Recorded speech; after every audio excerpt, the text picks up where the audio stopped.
الله معكم. الاعتراض رقم 28 يقول: كم كان عدد أفراد عائلة يعقوب الذين ذهبوا إلى مصر؟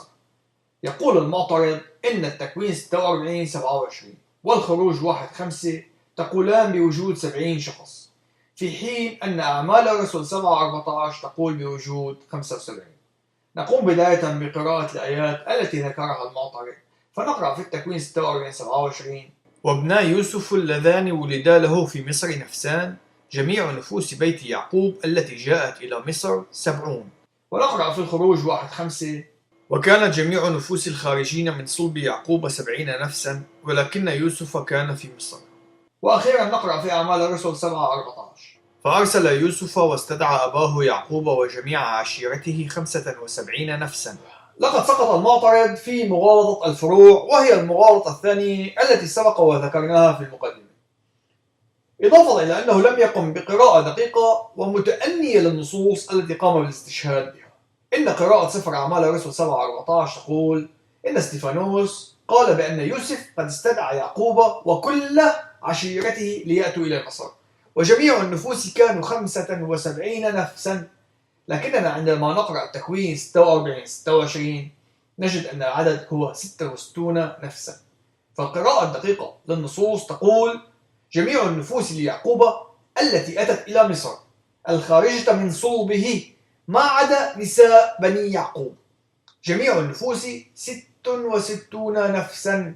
لذلك نجد أن اللائحة التي أحصيت في سفر أعمال الرسل هي لائحة مختلفة عن التي أحصيت في سفر التكوين. فلائحة سفر التكوين الأقدم لم تقم بإحصاء النساء التي كن لإخوة يوسف 11 واللواتي كن مع يعقوب، حيث أن جميع أخوة يوسف 11 كانوا متزوجين ولهم نساء.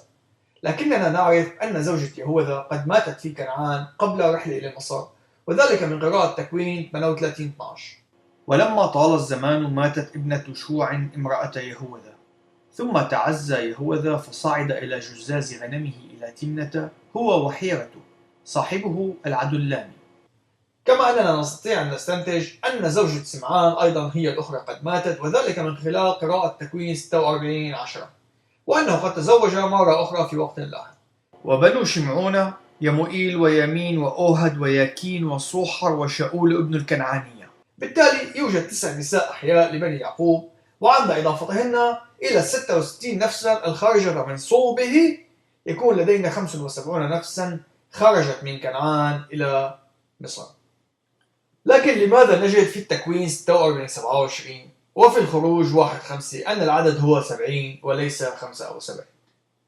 إن العدد المسجل في التكوين 46 27 هو مبني على 66 نفسا من يعقوب من صلب يعقوب دون نساء بنيه التسعة، لكنها تحتسب أيضا أولئك الذين كانوا في مصر، أي 4.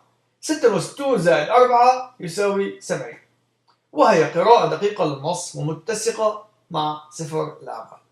أما بالنسبة لسفر الخروج 1 5 فإما أنها تستعمل نفس الأسلوب في التسجيل، أو أنها اعتمدت التدوير إلى العشرات الأقرب، وهذا أمر مقبول ومستخدم في مواضع كثيرة من الكتاب المقدس. إن قراءة دقيقة للنصوص تظهر أن 66 شخصا من صلب يعقوب خرجوا إلى مصر. كان يوجد 4 أشخاص في مصر، وهم يوسف وبنيه وبنيامين أخوه، إضافة إلى وجود 9 نساء لإخوة يعقوب. فحين نقوم بالحسابات الصحيحة نجد أن هذه الآيات متوافقة بشكل كامل ولا يوجد أي تناقض فيما بينها. ربي يبارك حياتكم والله معكم.